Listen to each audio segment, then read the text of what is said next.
and welcome to the video commentary for Goblyn, issue 10A.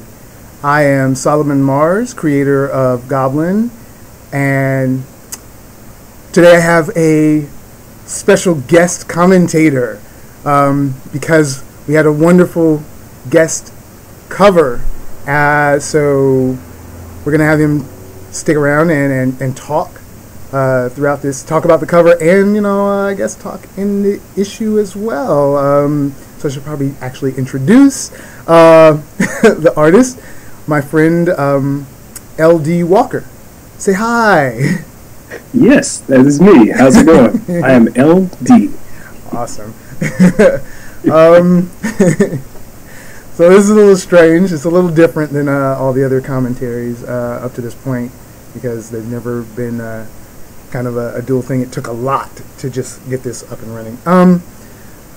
But I brought you in on this to just talk about the cover first and foremost, and because it's a really awesome cover, and just wanted to, let you kind of explain to the readers and the watchers of this commentary, maybe some of your thoughts on what your your thoughts, your processes, and things like that. Your decisions for the colors that you used, and like your perspective and things like that. I'll let you talk. All right.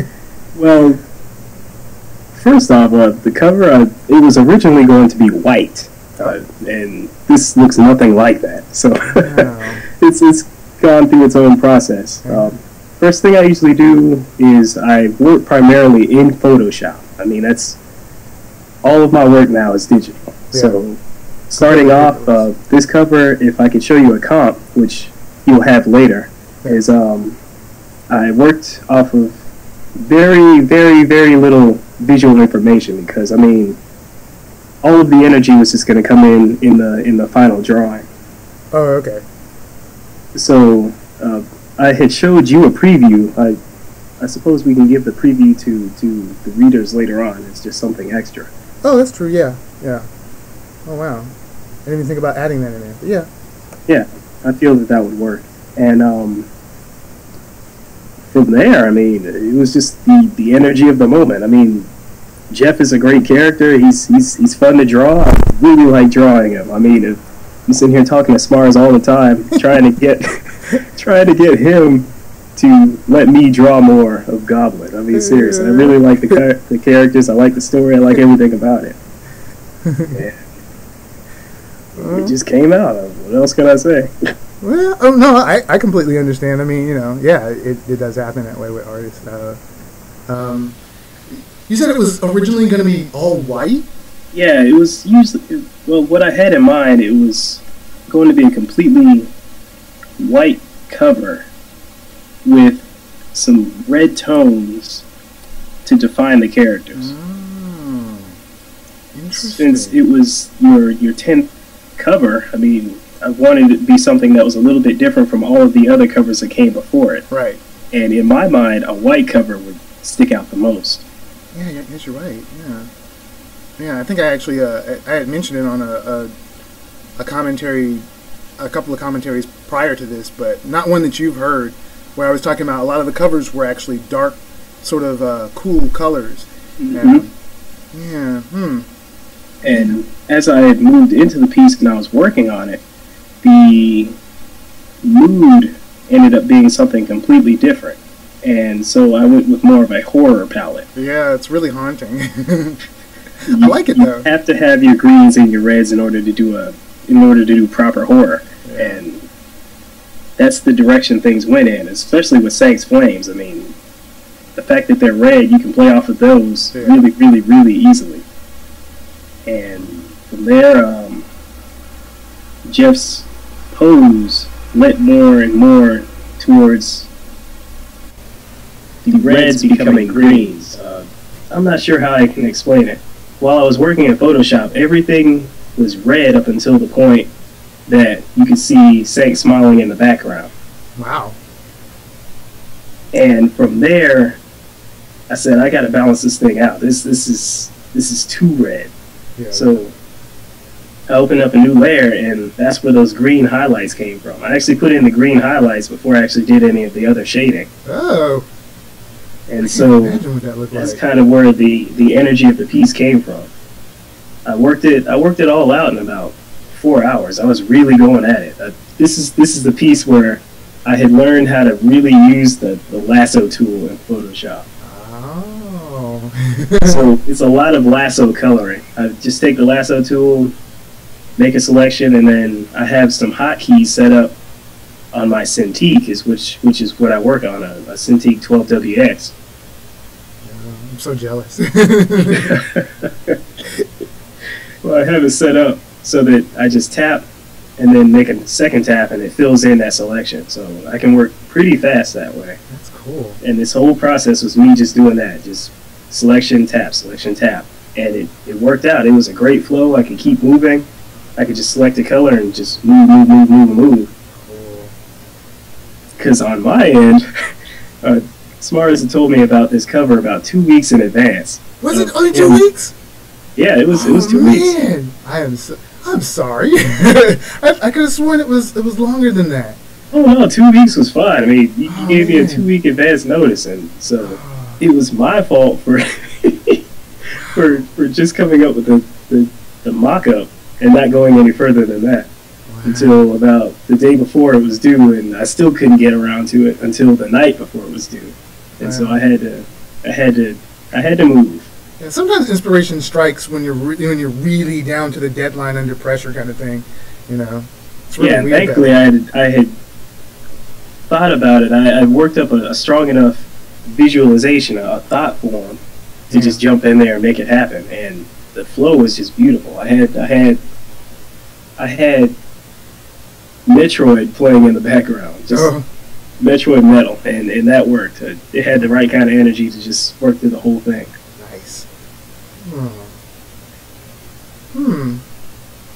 So what made you choose this this particular like dynamic angle? You know, this perspective. You know, from like under. You know, sort of almost at knee. You know, from his knees up. You know, pulling up. You know that. I don't consider myself any kind of a good illustrator or a cover artist or anything of that sort, because I haven't done it enough, and so I was really grasping for an image that would be sort of dynamic in a way. Yeah. Where you can immediately look at it and tell, okay, the character's thinking something's happening, and it just looks like a cover. It looks dramatic. Yeah, it's very. It's very like the first time I saw it, I was like, oh man, this is way greater than what's actually happening inside the book. This is way more intense. I was like, oh, people are gonna hate that it's not this awesome on the inside. It's like, oh, what am I gonna do? But you know, hey, it is. Seriously, you wouldn't believe how happy I was when I first showed you the cover, and you liked it so much. Seriously, I was all question marks before I even turned the thing in. I do believe I cussed. Seriously, yeah, it is. It's awesome. I love this cover. And just there's so much in it. You know, it's not just like I have this tendency to do like very close cropped covers. I don't know what that is about. You know, I don't know why I tend to work in that way. I don't know, but a lot of my covers are very, and I've commented on it before, they're very claustrophobic almost, you know? And just seeing this and how open air it was, I don't know, it looks like I don't know how to explain it. There's just so much room, but still it's so full. And I was just blown away by that, you know, that you were able to actually capture that sort of feel, you know? It definitely made me, you know, start thinking, you know, oh, I gotta think about the way that I do my covers, really, you know. So, yeah. Yeah, I happen to be slow when I'm coming up with the initial ideas for images, like covers. I'll work out at least 10 to 15 thumbnails, and this was probably number 11 that I had worked up. I know. I think I saw like a couple of different ideas. But I must have seen when they were really close to this this final design, because I think some of them were along these lines.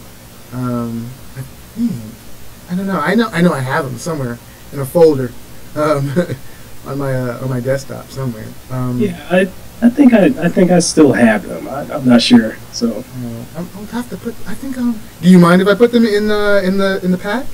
sure. Okay, I'll put a bunch of stuff in there in the pack too, so that people can enjoy that as well.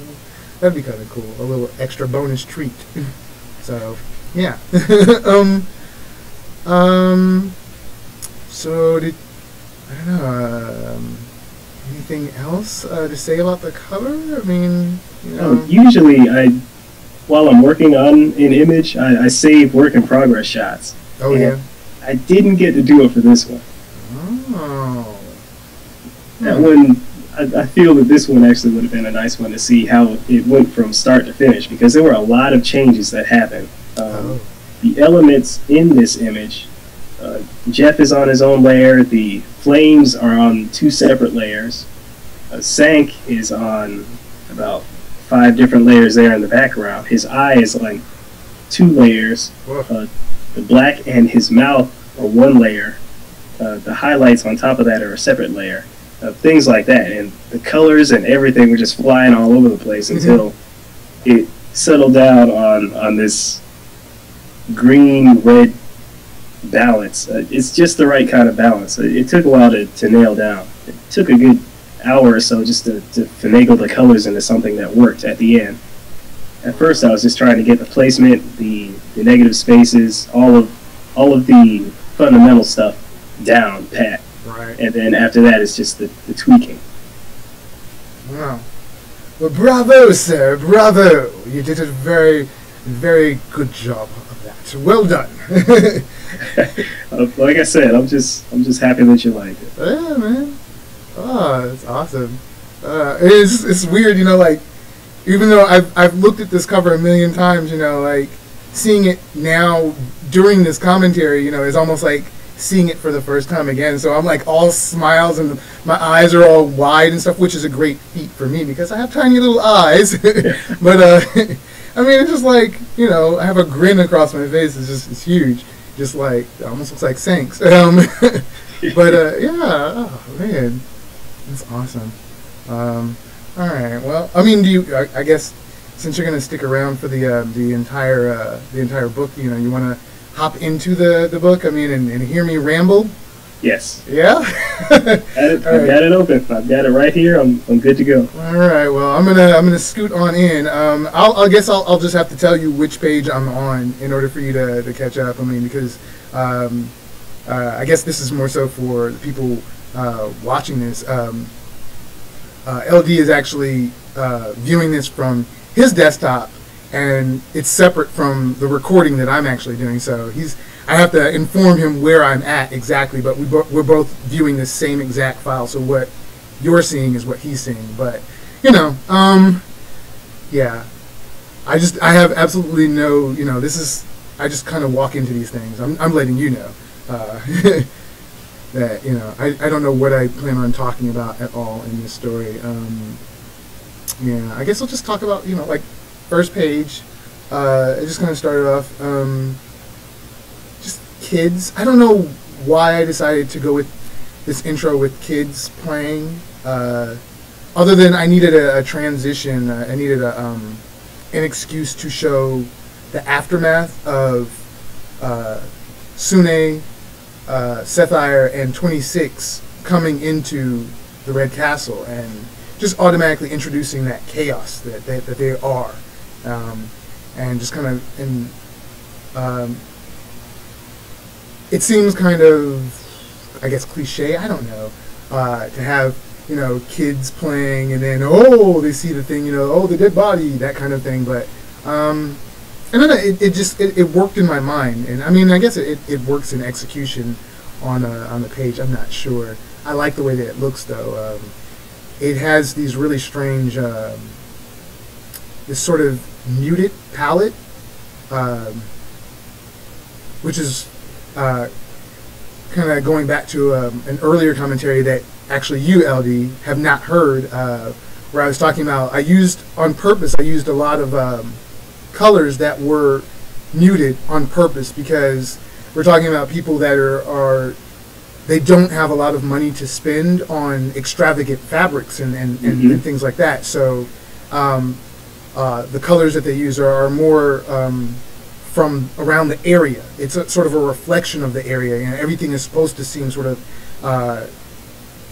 washed out and sort of mellow, and then, you know, and that's in contrast to like characters like the Rock Eater and the outfits that she wears, which are they're very brightly colored and vibrant. And I was actually talking about the boat that Sune, Sethire, and 26 rode in on. It had these very, very bright, vibrant colored fabrics on it. And that's how the bandits, the little mercenary guys, knew that they were essentially from out of town and probably had money. But this is kind of me playing again, you know, with these kids and their outfits and just the entire color of the environment, even the water. Everything has sort of a washed out look to it, and it's all, you know, kind of done on purpose, sort of playing into that thing. I've actually moved a couple of pages ahead of them. Sorry, I'm all the way at the like where the kids first noticed the body. Like, you know, one of the kids is he's kind of doing that little knee kick, bouncing the ball on his knee and That's stuff. panel 5. I'm not sure which panel it is. Mine doesn't tell me which. It doesn't show me the numbers, which is very odd. I'm not actually seeing the numbers. Oh wait, no, yes, 5. Yeah, 5 of 150, right? Yeah. Yeah. Seems we gotta move. Yeah. Well, I mean, this is the files actually have both 10A and 10B, but I divide the two in half. You know. But yeah.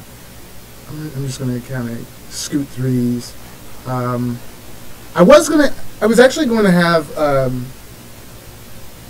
the whole sequence of, you know, them seeing the bodies floating in the water and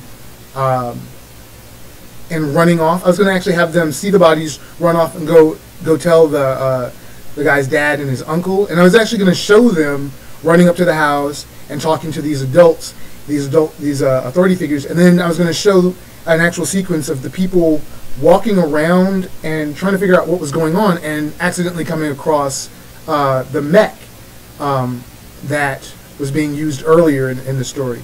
And I kind of decided against it. You know, I thought it was too much playing around with characters that weren't really necessary to the story. I mean, they're good for sort of transition, but that was giving them way too much. You know, they weren't fundamental characters. And it lengthens your intro right, too long. Right. Yeah. It was too much, and I really needed to get the story going.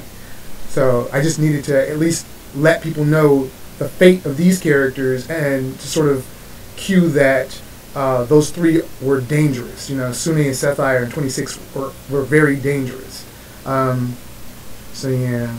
Yeah, it's great that you managed to whittle it down to seven panels like that. I mean, when I saw it, I was like, oh yeah, that works. Well, thank you. All right, I'm actually now at like the first page that you see Sethire on. I'm just kind of starting there, and just I guess I'll just kind of I'm gonna try to go through. I try to keep these. I'm trying to get these so that they don't run into the hour, you know. But so far they have been going at least an hour, which I don't mind. But I try not to get them to go too far beyond an hour. I have had one only go like 40 minutes, which was cool. But it just depends on the issue, you know, whether or not I had a lot to talk about. And I'm not even sure what all I'm going to talk about in this one, because there's so much to talk about the characters over that I could spread out over this entire story arc, you know. And so I'm just trying to figure out what I'm going to separate.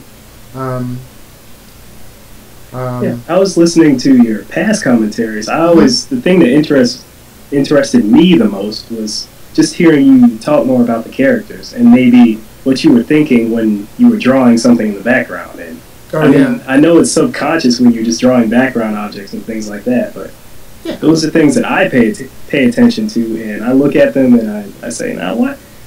Why is it that this guy over here on the right is wearing blue and this guy over here is wearing orange? Did he know that he balanced it out like that? I've always wanted to ask you stuff like that. But sometimes. I mean, some stuff is very unconscious, and some of it I do on purpose, you know.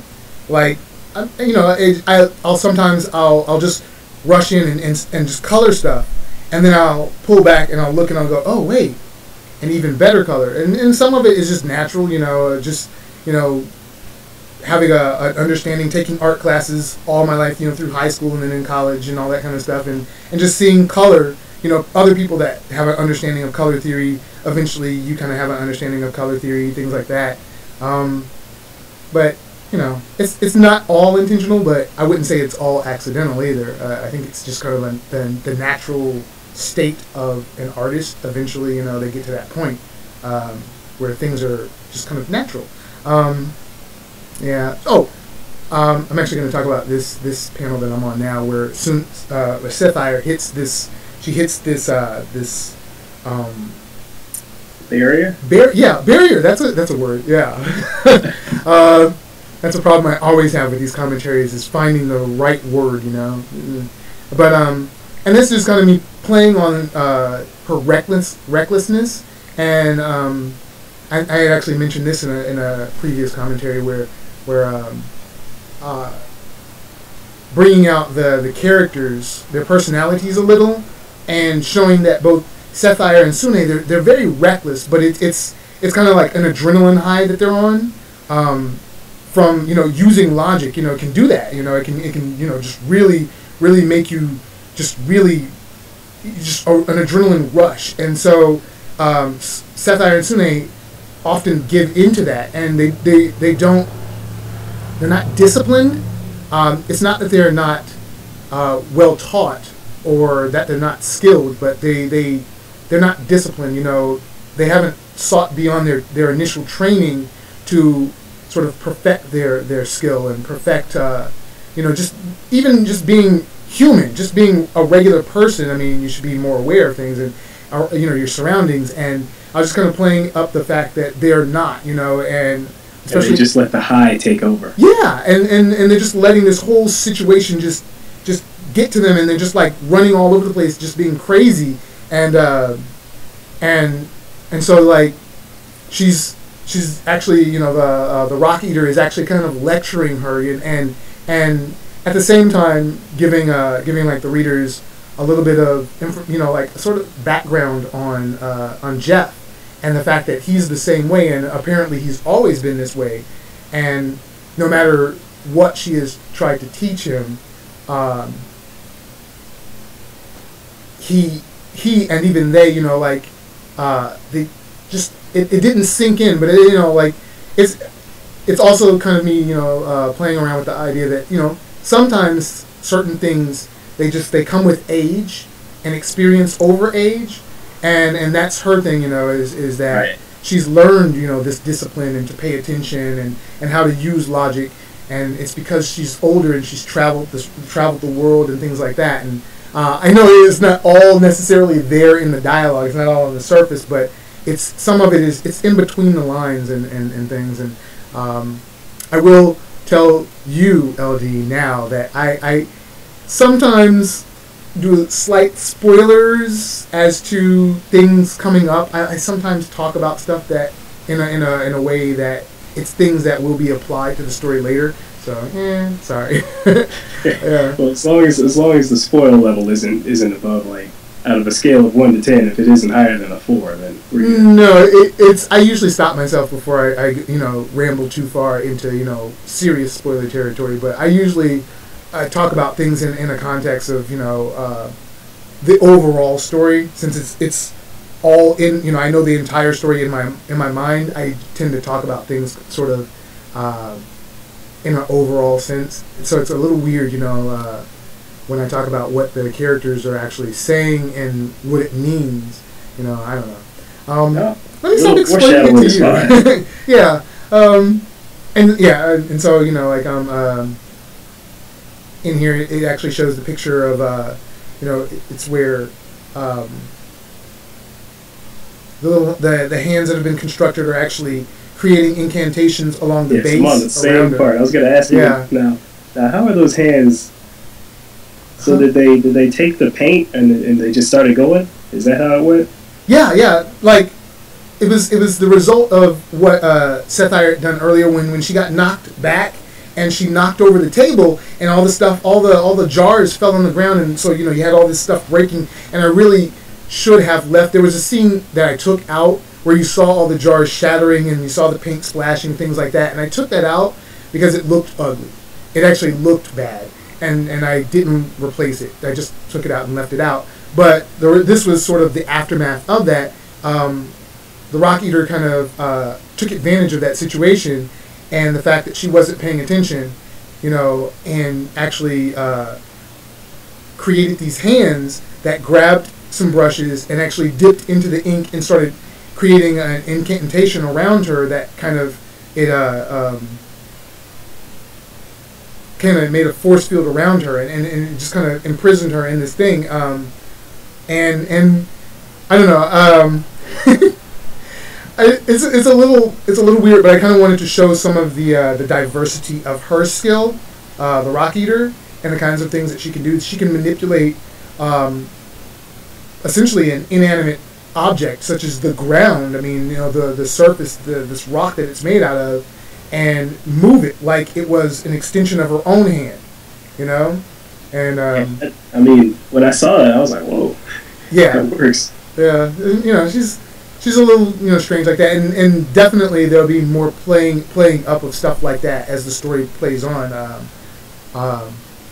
We'll see like a very very wide range of her skill and things that actually were only slightly hinted on or alluded to in earlier issues, like the two bandits earlier were talking about some rumors, like things about the Rock Eater, and one guy, one of them commented to the other, no, that's just people talking, she's just a normal flesh and blood person like the rest of us and stuff like that, and it's it all plays into her being a logic smith and the extent of her abilities and stuff like that, and so I'll delve more into that in not only later commentary but later issues. So yeah, definitely chime in if there's anything like in any of these pages that you're curious about. Let me know. It gives me fuel to actually talk about something because I don't really know what I want to talk about in this story. So if you have any questions, feel free on behalf of the readers. All right. I'll come from that angle. Yeah. I want to talk about right quick. Just I thought it was the next panel where the Rock Eater is walking away and she's telling Sapphire, she's like, she says, heed my warning if we cross paths again, and then it's that close up of her, and she's like saying that she's like, I will kill you. And I just wanted, there is that intensity, how serious this character is, and it's sort of I wanted to create I probably say this too much, contrast to Jeff, where his is, he just attacks, he just constantly just attacks, where I wanted to show that, she's not like Jeff in that sense where he just kind of just runs in and he attacks, and the fate of whoever it is that he's attacking is whatever it is. If they die, they die. If they survive, they survive. If he sees them as an enemy. Whereas the Rock Eater is willing to give Sapphire a chance to leave because she's only wanting to protect, her grandson and this girl that he's brought in and her student at the time being Raduha. And she's just giving them the opportunity to leave the situation. But yeah, she's being a lot more level about it. Yeah, and I want, and that's kind of, I was happy with, the idea of bringing in all these characters and fleshing them out far more than I initially was going to when I first conceived the entire Red Castle arc. which at this point you actually don't know, but I have mentioned it in past commentaries. And I feel bad that you didn't get a chance to hear those commentaries before I brought you in on this, but was that at one point throughout the evolution of Goblin, I stopped making a comic book, and it turned into a novel. And one of the chapters was called The Rock Eater, and it was when the characters of Jeff and Amy, which weren't called Jeff and Amy at the time, and that incarnation, went to see her, and she wasn't fleshed out quite this much. She was a lot more distant, and it's just, I used this as an opportunity to flesh her out more, and kind of extend her story a lot more than I had originally done with the novelization version. I don't know. It was fun. She's a fun character. She's very different than all the other characters. So how do you hear her in your head? I picture her with a cultured, motherly British accent. Yeah. A little secret. I guess not a secret, but the thing about a lot of the characters actually have British or English accents. How about that? Yeah, it's just a lot of my characters do in general. But I mean, it's not necessarily a result of any sort of futuristic advanced colonialism, or the British eventually landed on this planet or something like that. No, it's just sort of I don't know. It's just the way that the voices are for the characters in my head, and I just accept it as that. But yeah, she kind of has a very sort of calm. It's raspy. Her voice is sort of calm and raspy, but yeah, it has sort of a British. She's British in accent, and sort of noble.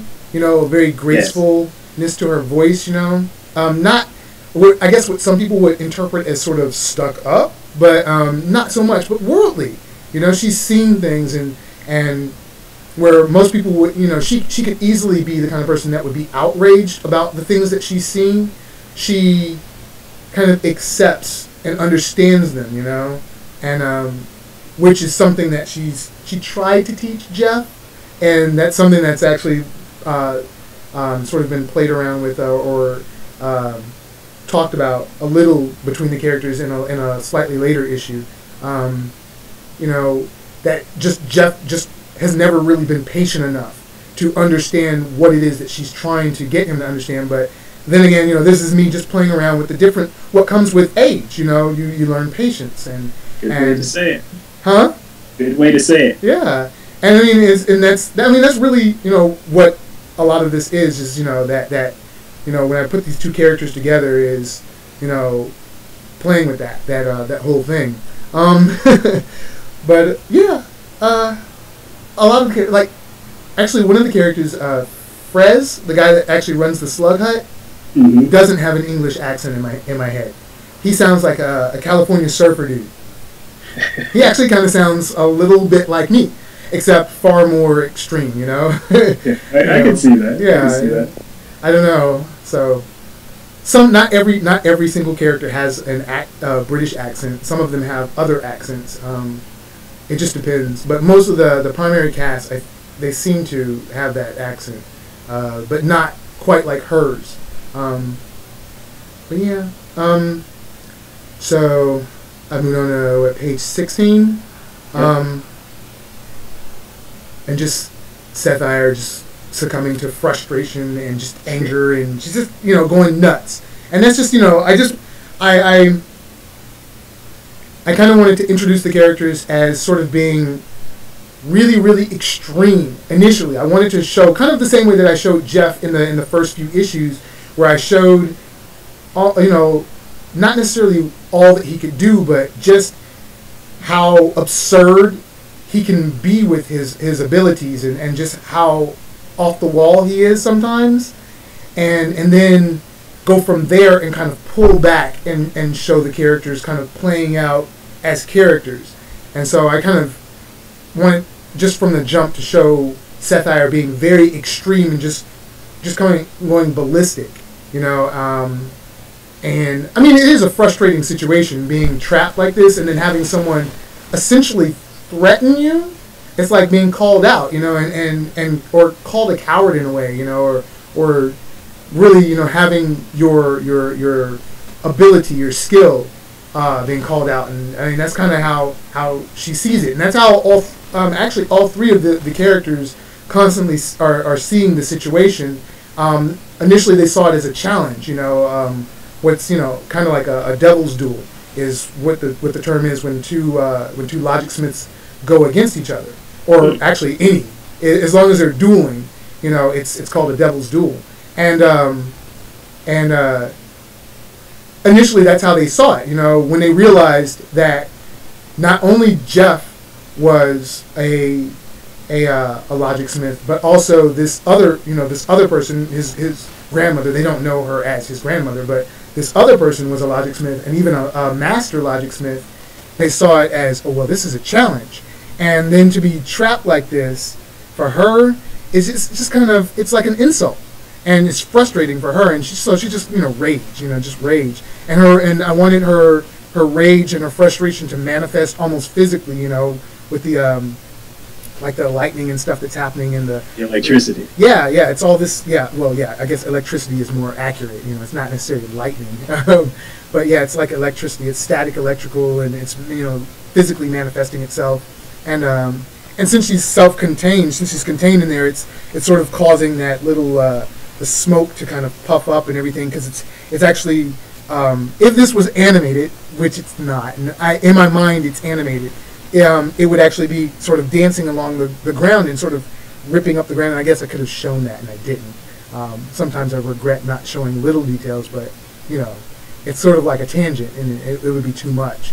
But it would sort of, you know, kind of dancing around on the surface of the ground, and so that's what's kind of causing a lot of this smoke and soot that's puffing up around her and stuff, you know. Anyways, but this was, I actually mentioned that I was going to talk about, this was the change-up of the way that I was using her power, the visual representation of it. I changed it from using the lasso tool and just making solid, sort of, well, not really solid, but translucent, sort of solid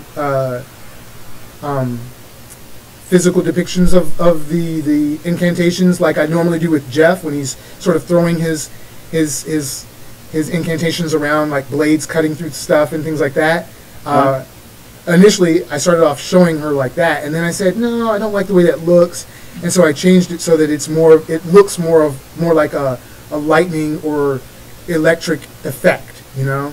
And I decided to stay with this throughout the rest of her time in the series. I just thought it represented that power better. Yeah. Yeah. Let's see. I've moved into the little brawl between Sune and Jeff. Yeah, and it's really just really ridiculous. Again, just me showing just how excuse me, I burped. Wait, stuff is popping up over here on the other laptop. That's horrible. I don't want anything to cut you out.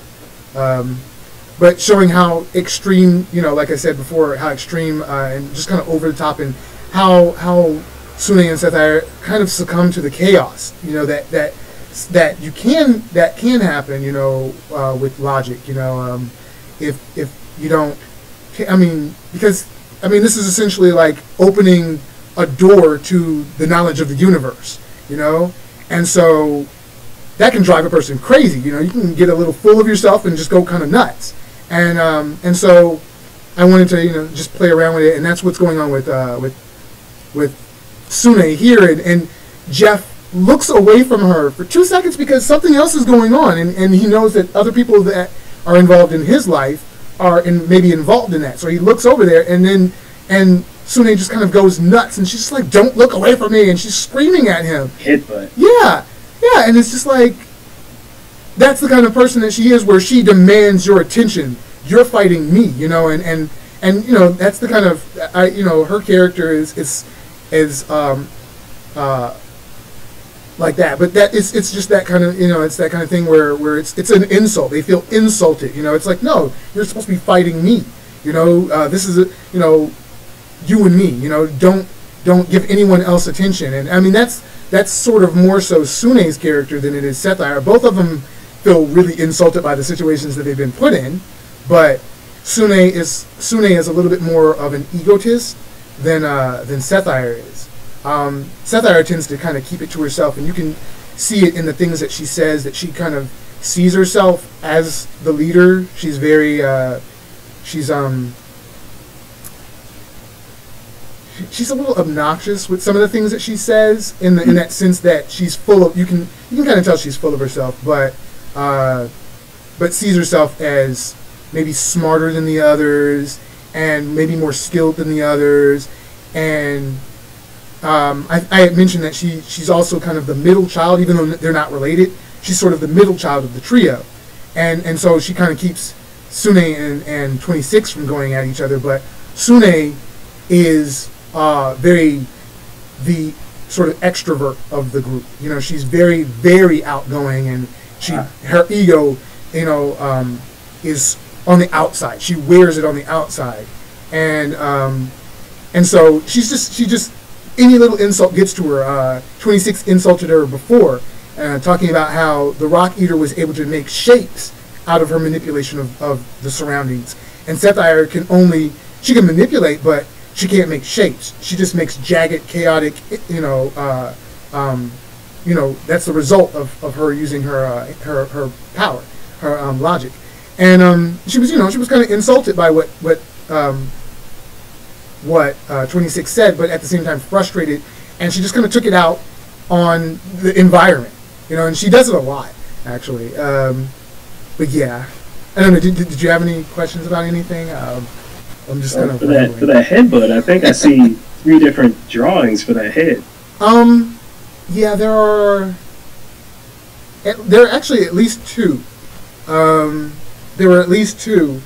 I accidentally slipped past that picture, but I try not to go backwards. I went to the next picture, but I'm willing to talk about that one. But yeah, it's really, one of them was done actually done in Photoshop. I do that sometimes. Sometimes you can tell, but I'll just draw it really loosely in Photoshop, color it really loose, and then just make the image translucent, really, really, really bring down the opacity on it, and then hit it with a motion blur. And then the other one is actually just me I just copied, I hit it with the lasso tool and copied and pasted the picture, the same picture of her headbutting him. I just moved it, just shifted it over on a different layer, and then hit it with the motion blur, and then brought down the opacity on it so that it looked like her head was moving. That's all that one was. Yeah, just playing around with it, a little. Because I actually drew I would draw the images prior to this, well, not necessarily this, but I used to just draw every stage of that picture on the paper. And I realized, I think I actually mentioned it in an earlier commentary when I was talking about backgrounds, that it has a tendency for everything to fall flat on the same layer. And it just kind of, I don't know, it bothered me, I couldn't separate things. And so I started actually holding off and drawing things in the computer that were separate from the initial drawings that I did on paper. And I found that I was able to have more fun and just kind of play around with images. And I do it a lot for movement, like fast movement and things like that. I'll do it that way. Yeah. It's a good process. I mean, it keeps you from feeling that you have to stay locked in. Yeah, definitely. Let's see. Of course, well, Jeff doesn't care if he hits a girl or a boy. I mean, a fight is a fight, really. I mean, and really, I would maybe use the same logic in my reality if it was a woman that was a honest to goodness threat. I mean, like, much, much bigger than me, and I was very much sure that she could probably kill me if she punched me or fought me, I would try to maybe fight back. And that's very much the case here. I mean, it's not a matter of Jeff is a male and Sune is a female. And that's the thing. Like I know a couple of people have actually commented on the fact that I have these characters and they're female and they're not sort of that stereotypical female character that you often find in comics and films where they're really girly or something like that. And they're very Mary Sue. Yeah, something like that. Yeah, and these are very they're very independent, very strong characters, and it's like I generally don't make that distinction, when I create a character or when they're going about in a story. I don't really see them as male or female. They're just characters, and I see more so their personalities than the shell that it's kept in, And so the fact that Jeff is fighting a girl means absolutely nothing, because Sune is potentially more powerful than Jeff, and so the reality of that situation is he's threatened, and it's a legitimate threat. So fight. You have to fight. Fight to protect yourself. Fight to protect Amy. Fight to protect everyone else. And so yeah. I don't know why I went on such a long. Just had to get that out there. I mean, it makes sense.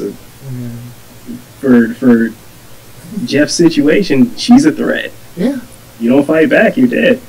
Yeah, and and that is really the situation. I mean, they have Sune, Sapphire, and 26 have absolutely no problem with killing these other people to get to their goal, that being Mumu. They have absolutely no problem with killing anyone that's involved, as long as they can get Mumu and get out.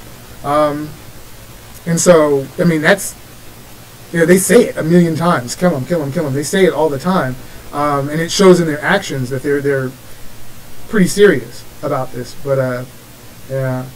Where am I? I'm on, like, 26 now. Same here. Oh, really? We got That's so weird. Going on. That's so weird. Yeah, I just kind of, like, going through, as when you talk, I sometimes, I'm flipping through the pages as well. I try not to sit too long on pages, and getting really close to like 50 minutes here. I know it's flown by so quick.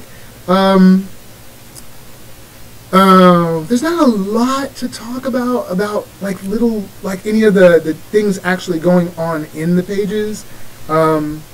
Except for, I just want to talk about some of the little things that I did, like I actually like the way the blood looks on Sune's face, which sounds really weird, but it was a kind of a slightly new way of doing blood, using the filters, the different layer filters, and how depending on what you pick, it can change a color that you chose initially, and it can transform it into a different color.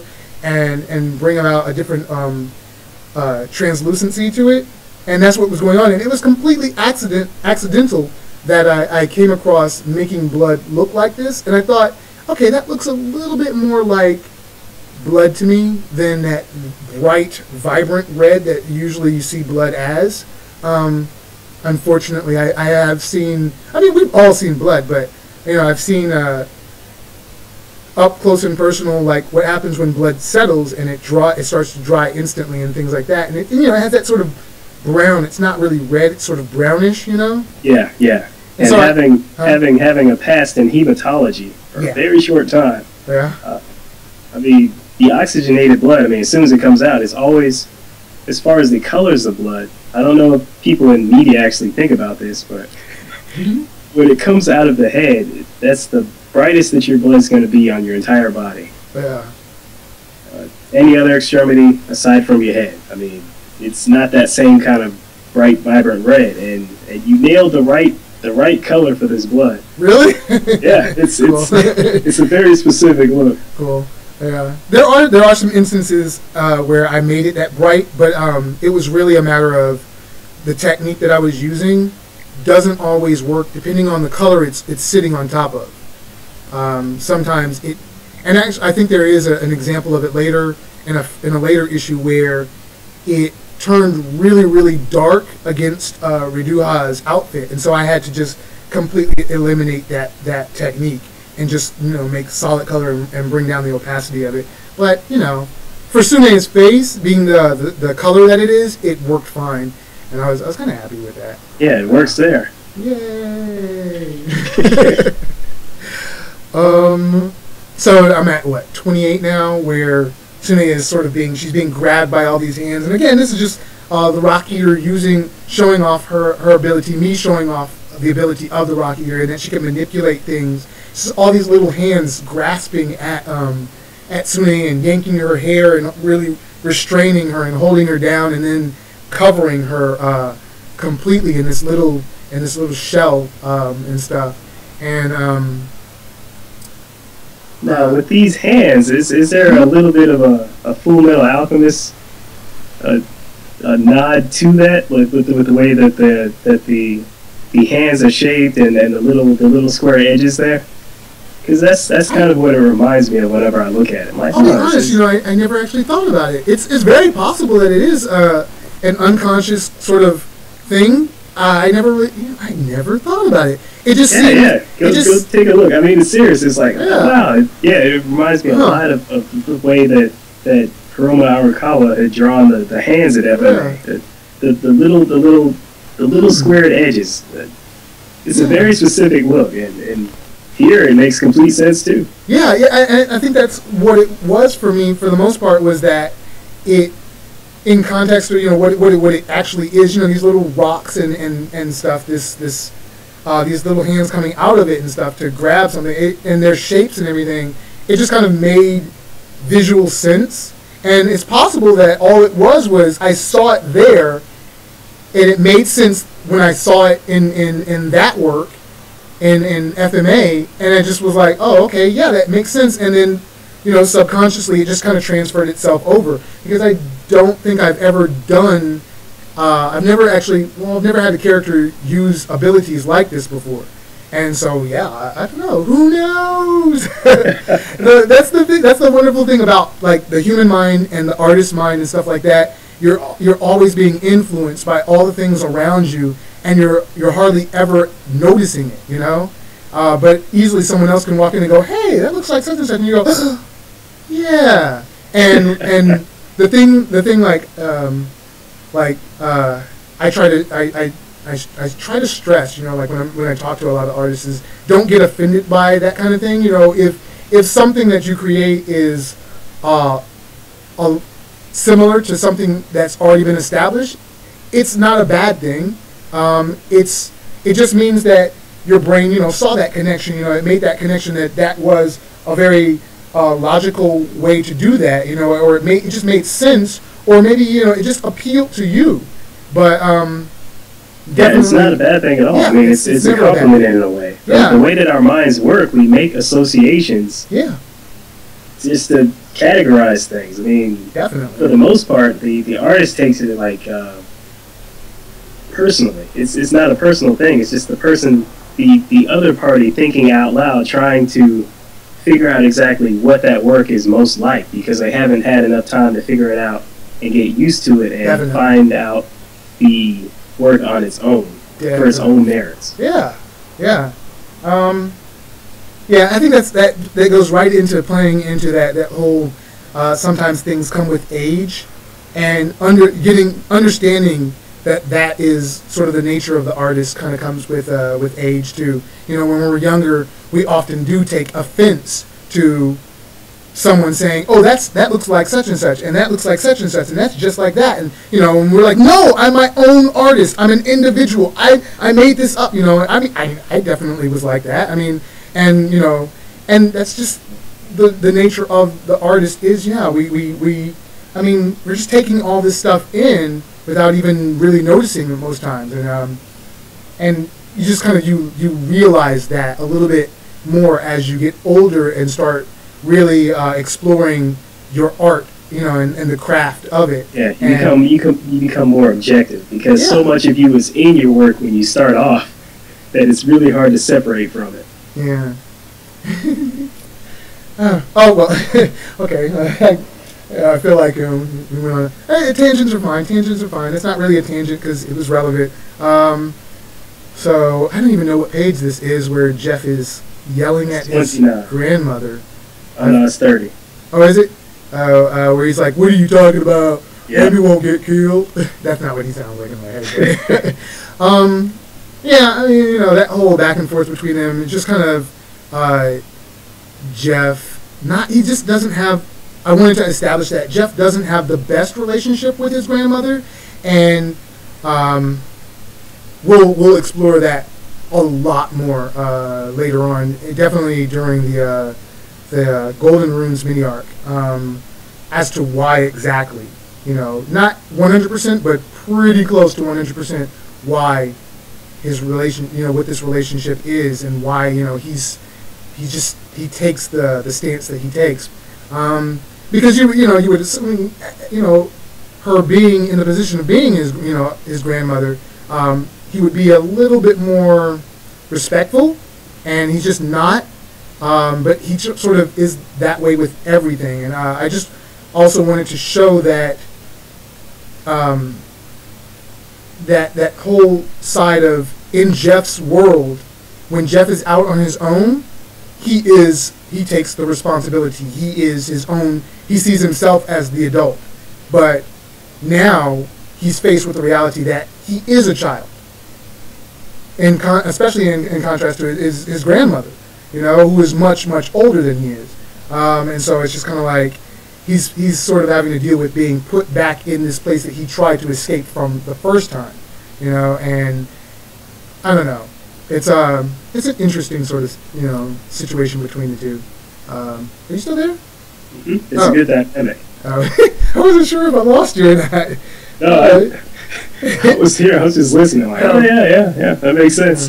Yeah, it's just I felt like I should comment on it, because I remember when the book came out, somebody actually commented on the fact that prior to the Rock Eater being introduced to the story, Jeff never really seemed like a kid. Yeah, he never looked like he was 15. Yeah, even and then all of a sudden now he's sort of acting like he is a kid.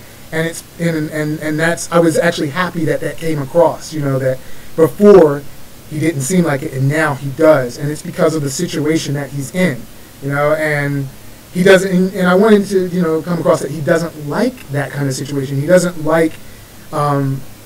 He doesn't like that reminder. Yeah, he doesn't like, you know, adults treating him like a child, and you know, I mean, he's at that age. I certainly didn't like being treated like a child at 15, 16. Yeah. Well, he's not exactly 15 yet by this point in the story, but, you know, whatever. He's on his way. It's kind of like that 12 complex. I mean, when you're 12, yeah, everybody calls you a kid, but you're right at the cusp of 13. Yeah, you're like, they'll treat you seriously. You want to be a teenager and say, "Ah, I'm a teenager," you know? Yeah. Yep. Yeah. I watched my niece go through that. Yeah. Yeah, and she's just reminding Jeff that that he's been focusing on himself mostly. You know, this whole fight with Sune is all about himself. You know, getting Sankofa back, and sort of getting his, you know, kind of getting that rush back, and sort of, you know, his spirit back. You know, and he just kind of went right into this fight, and it was all selfish, even though Amy asked him for help, and he ran off. And he's off over here fighting. He abandoned her, essentially, you know. I mean, he's fighting with Sune, and there's still Sapphire and 26 over here, and so he's kind of putting her in danger by only focusing on himself. He sees it as, well, I'm helping her by eliminating the enemies that are after her, but really, the Rock Eater doesn't see it that way. His grandmother doesn't see it that way. She sees the bigger picture, you know. And I don't know, I just playing with that a little, just this weird dynamic, not really weird, but sort of this dynamic between these two, and sort of growing the character of Jeff up, you know, sort of growing him up, you know, and this is honestly what he needed. This, you know, he needed to be back here in order to really get a grip on himself. More on that later. So, where am I? I am at like 34 now. Yep, same. Right. And so, yeah, we're dealing with, like, just, oh, God.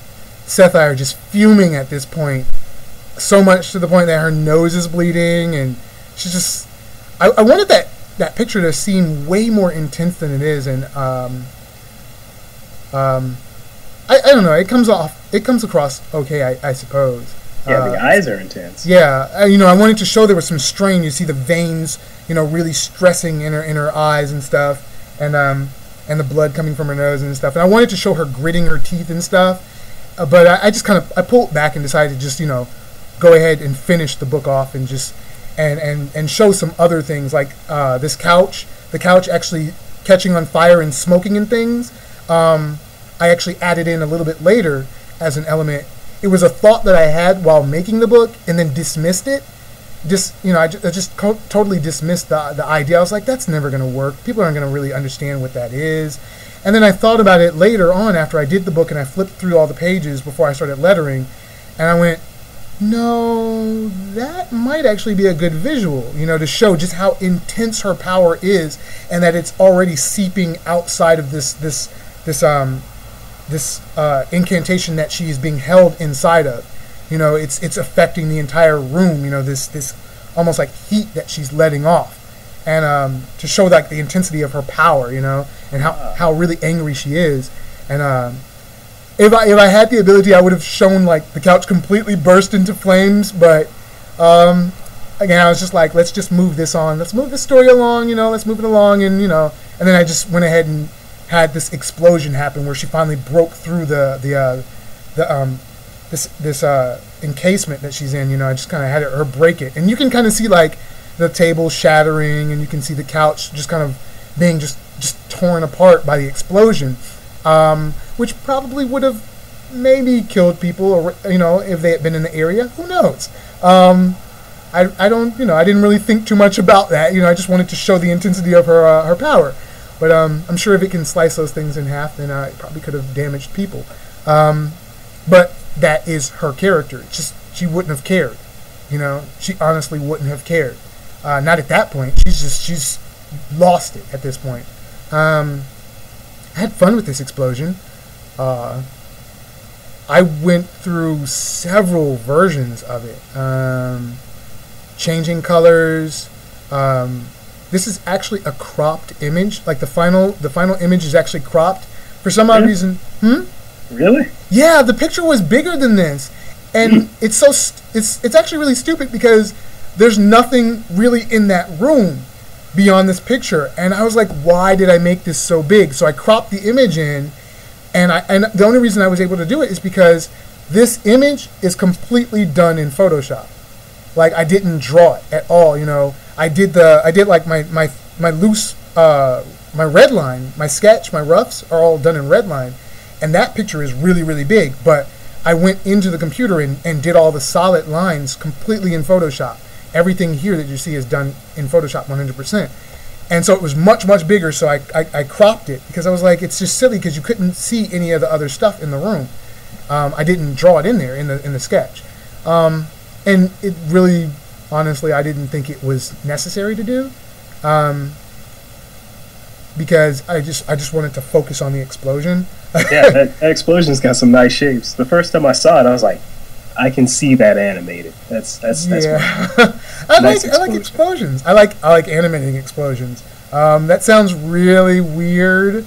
I like explosions, but they're a fun sort of organic thing, to draw and to animate. So yeah, I was having fun with that, and let's see,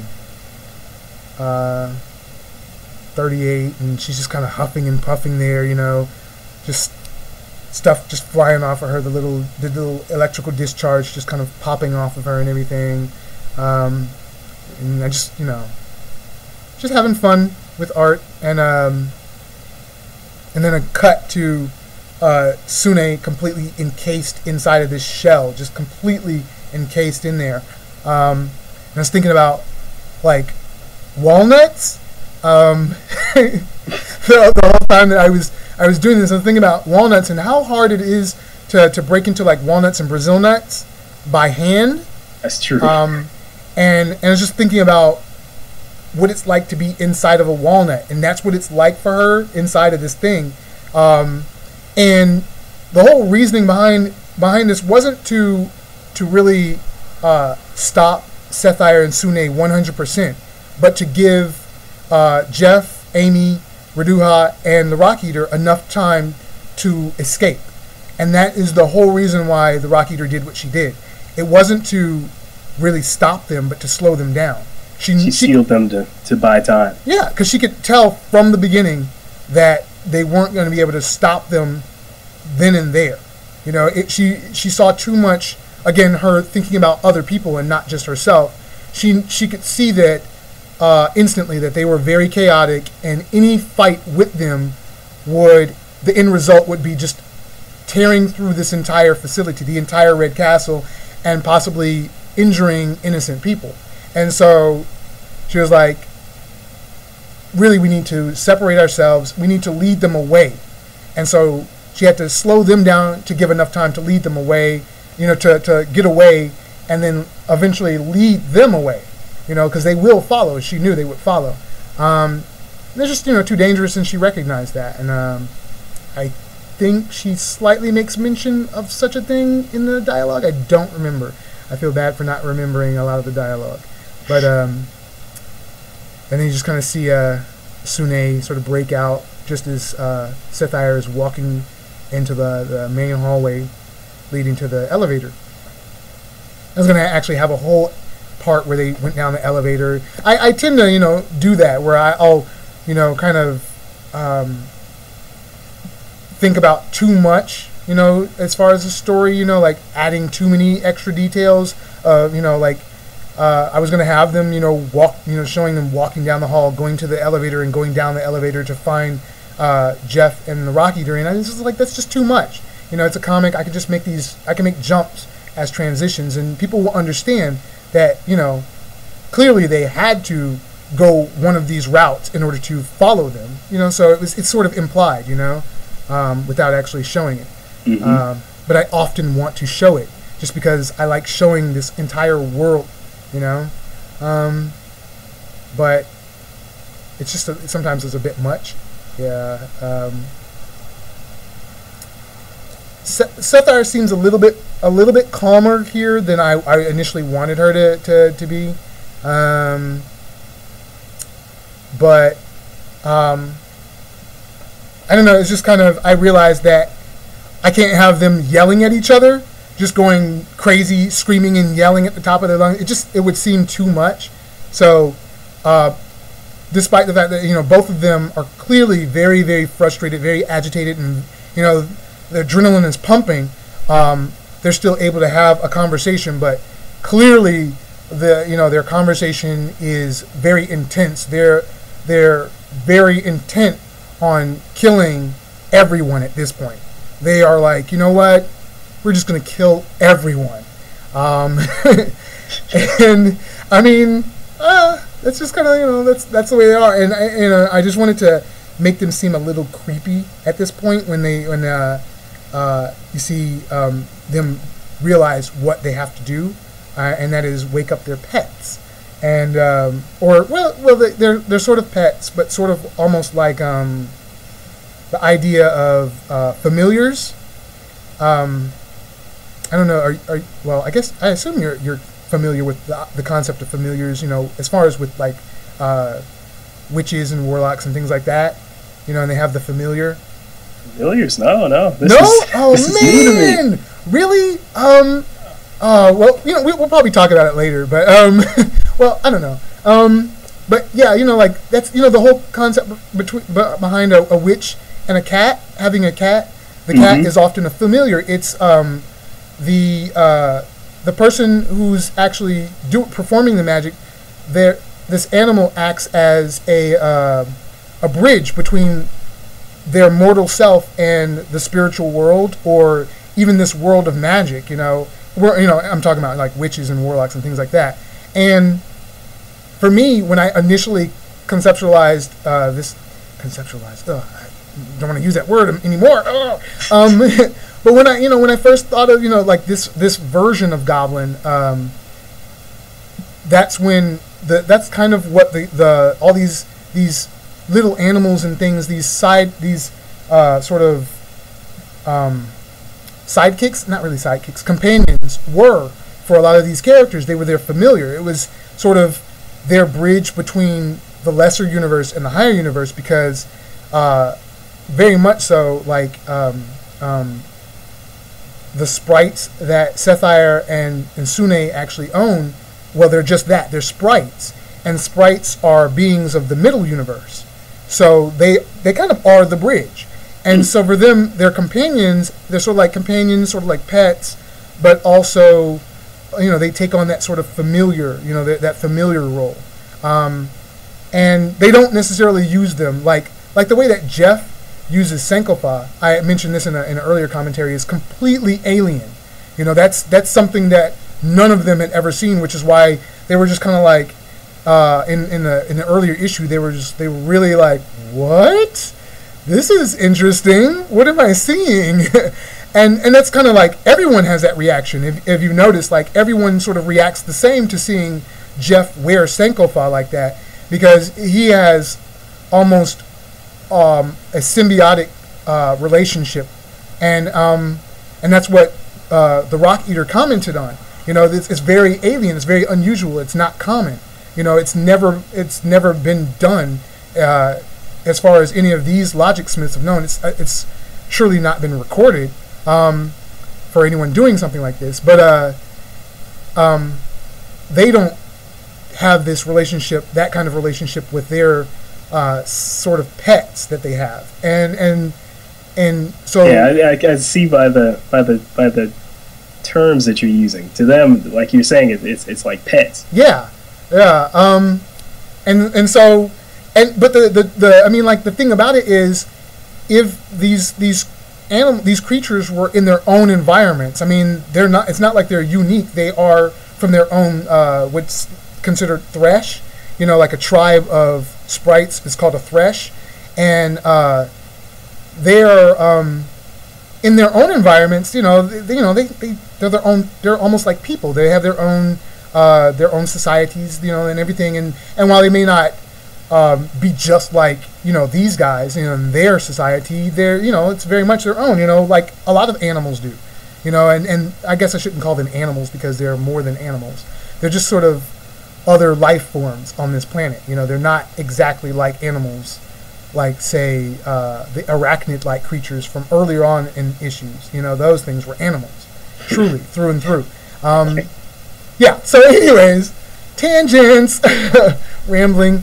But I kind of, I wanted to, kind of start playing around with the idea that there was something else coming, and that, things were about to be kind of intensified just a little bit more than they already have started off being. Things started off kind of intense and thick, but now they're maybe about to get a little bit hairier, with the introduction of these things, these two pets for them. What are these things? Yeah. And so what is this, 45 that I'm on now? Mm-hmm. And we see like Amy drop down. Busted out. Yeah. It's kind of weird that this exit sort of opens out to nothing. The ladder didn't extend all the way to the ground, but it wasn't supposed to, because it's not supposed to be something noticeable, because those are exits that the Rock Eater created herself for means of escape. There are like a couple of different means of escape from her workshop, and you're not supposed to notice them if you're in this area. You're not supposed to notice. Not for public access. Yeah, right? Yeah. And initially when I was drawing it, I was like, man, are people gonna call me on that one? And I was like, if I have to, I'll explain it. But it makes complete sense. Yeah. So that was me explaining it. And just kind of commenting on, Amy commenting, on that reality of that drop. I like doing stuff like that. And this was one of those things, the steam halls, which is essentially just a boiler room. A very large boiler room is something that I had created in the novelization version of Goblin. I was the way I love the way that I described it. You know, where originally they walked when they came in to go see the Rock Eater. They walked through. Excuse me. Oh man. They walked through the steam halls, this boiler room area to get to the elevator. And I changed all that, and I think I mentioned this in a different commentary.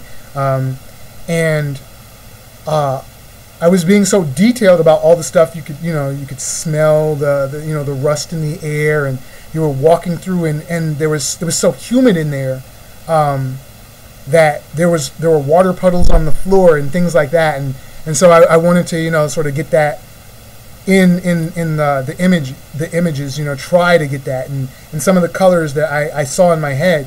I tried my best. I really wish it could have been exact, but you can never quite perfect the things that you see in your head. Because it keeps changing too. Yeah, it does. Yeah. So I just kind of went with this, and it satisfies me, how it looks.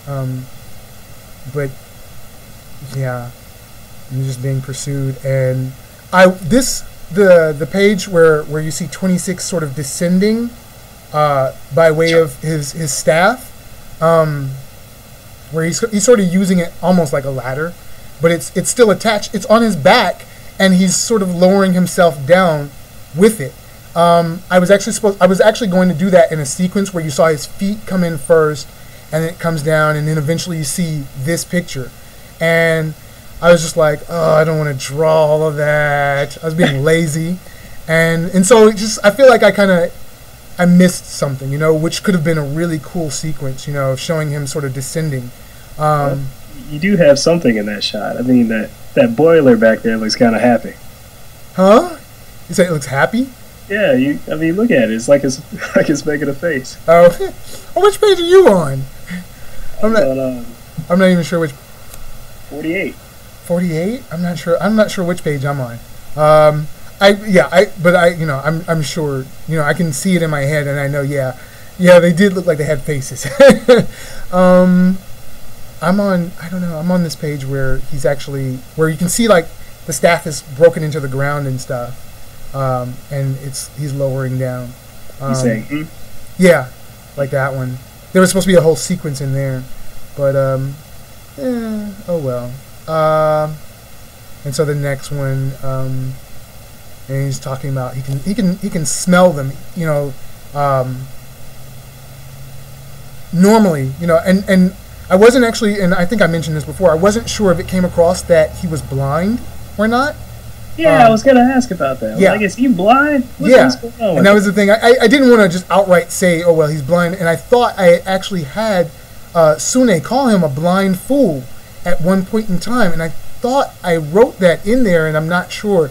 I've been looking for that exact page, and I can't find it. I don't think I've read that. Yeah, so I must have taken it out at some point, and it was supposed to be, it's in the original script, like the original thumbnails where I let her write on my thumbnails, on the roughs, and I put it in there, but apparently I changed the dialogue, and I'm not sure why I changed the dialogue, because it made sense, but I guess, I figured it would, let's just hint at the, if it wasn't clear, let's hint at the idea that he's blind, and he's smelling and tasting and hearing, he's listening, and they're really heightened, to basically the point where he can see, Yeah, to me, I always thought that his smell was something in addition to his sight, because I wasn't sure if he was blind or not. Yeah, he's blind. That's the thing. He is blind.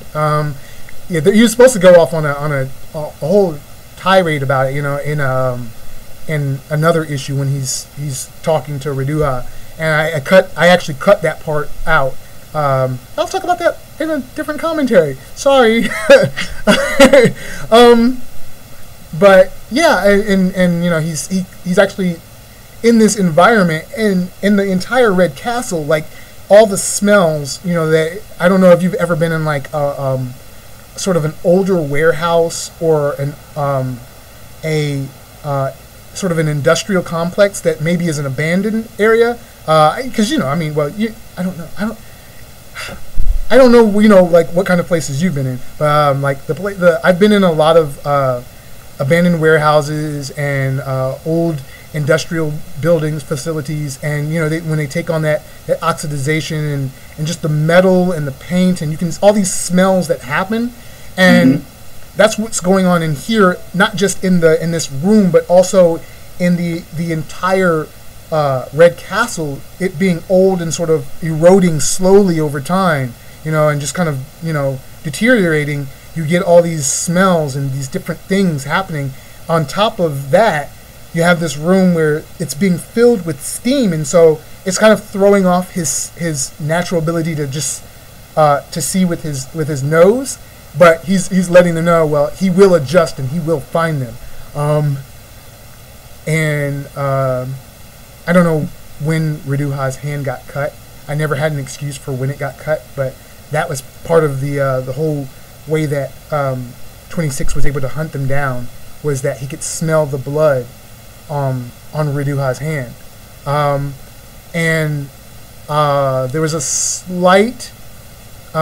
slightly kind of making sort of, I guess, an allusion to that is as 26 is kind of smelling out, and then he sends his staff kind of ribbons out, and it's cutting through stuff, and it's kind of darting all over the place, and it strikes the side of this one boiler. And when he finally comes around the corner and he walks around to it, you see like this little smudgy handprint on it, and that was Reduha leaving. He left a handprint on it, and he walked away, and he realized that this guy was blind, and he was smelling the cut. He was smelling the blood on his hand, and so he left that there to throw off the scent. He's kind of like leaving that there, and then they go run off this way, and it would give them more time to create distance. I kind of leave all of this stuff up to the reader to kind of maybe. I was like, well, dog, that was a lot deeper than what I. yeah, I just kind of leave it up to the reader to maybe get it or not. Maybe they'll make the connection or not. But also, there's really hardly a place to really bring that across, other than by going through like all this exposition and dialogue. Like I didn't see it. Panels. Yeah, and I didn't want Reduha to explain himself to Amy, what he was doing, because it just seemed ridiculous for him to be explaining it. Just do it, he does it and moves on. And I mean, I understand that it can kind of leave out the reader, but that's just kind of. There's a fine balance to that. I mean, if I was to do it, I'd probably throw in like one panel. Really? What are you doing? He's like throwing him off.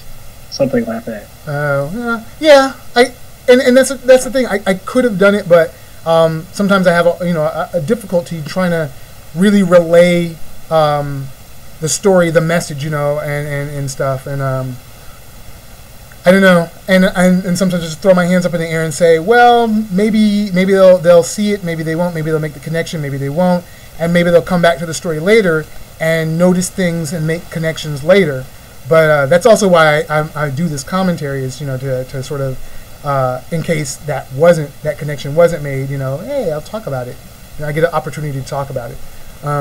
You're opening my eyes over here. Oh yeah. Oh yeah. I like the little slashing, his staff just kind of going nuts and just ribbons and just slashing at everything, and pipes and stuff splitting apart, and he's just kind of cutting through stuff. I definitely wanted to establish that. Oh snap! I think I lost you. Oh wow! I think I lost the call. Oh man! Are you still there? Wait, can you hear me? Yeah, that was weird. I didn't lose the call, did I? Did I? No. Well, Skype is acting up now, so I guess we'll have to wrap this up. Yeah, you are breaking up a little bit. We are, yeah, we're running like into an hour 30 minutes. But yeah, I mean, there's not a whole lot left to talk about in the book, other than I just wanted to establish, sort of, in each part, establish these different characters and their personalities and their own individual intensities, and that 26 is more calm. He's the more calm of the three, and he's not quite as calculating as well. he's more calculating, but he's not as manipulative as Sapphire is. Sapphire is the more manipulative of the three, but he's more strategic and calm and collect and calculating. And this kind of plays into what happens later in the story as far as his character, some things. And yeah, just playing a lot with just color with all these pages. Oh, I know what's going on. I know what's going on. The battery is dying on the laptop. On the oh, there's only like 15 minutes left on this thing, so you're gonna disappear after a while. But we're pretty much, you know, gosh, the story isn't quite done, and I don't want to get up to run and go get the plug for this thing. Oh, that's sad. So I mean, I never seen you. Oh, I'm losing you completely now. Oh, that's sad. Oh, I've like pretty much lost you completely vocally. Oh, I don't know if you can still hear me or not. That sucks. Well, that was that's LD who did the guest cover. Aw. Yeah.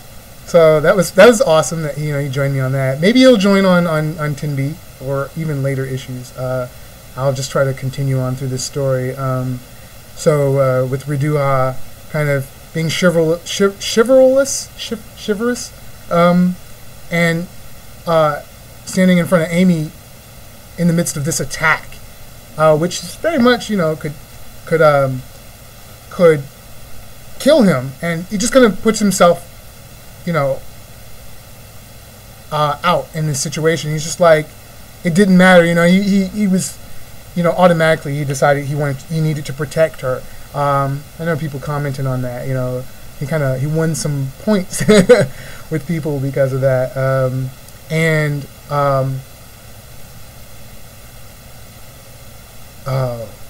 This whole thing, they're not sure what's going on, and it's the staff, the dagger point of the staff, kind of pushing through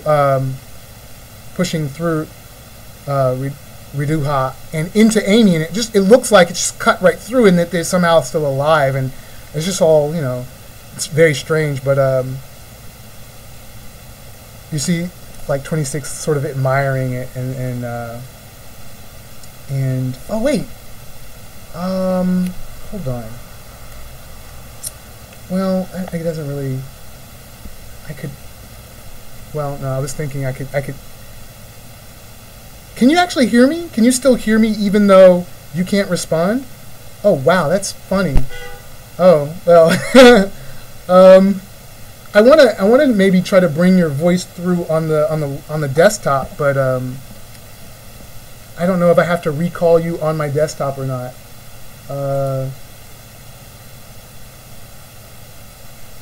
Oh, I don't even know. How do you? Can I call there? Oh wow, I don't know. Let me see. Can you speak through there? I don't know if you can even hear me. Oh. Yeah. So, anyways. Oh, there's just tons of stuff. I want to talk about all this stuff that's going on in here. I just feel like the commentaries are kind of been going on for it's going on an hour and a half. And really, I mean, however long they go, really, I thought initially however long they go is however long they go. But I just want to get to this one point where you see this staff, and it's just kind of being pulled through Reduha, pulled through Amy, and they're both sort of freaking out. Everyone's freaking out, and they don't understand what's going on. And then suddenly there's a burp, and it turns out that it's Mumu the whole time. And this sort of plays into the whole idea of what Mumu is actually in some earlier depictions of Mumu, like when Amy she stuck her hand in his mouth, and pulled out seeds in an earlier issue, and some little smoke pellets earlier, and it's just kind of like playing more into the nature of Moo and the mystery of this character and why he's wanted by these three, and why Amy is seeking protection, and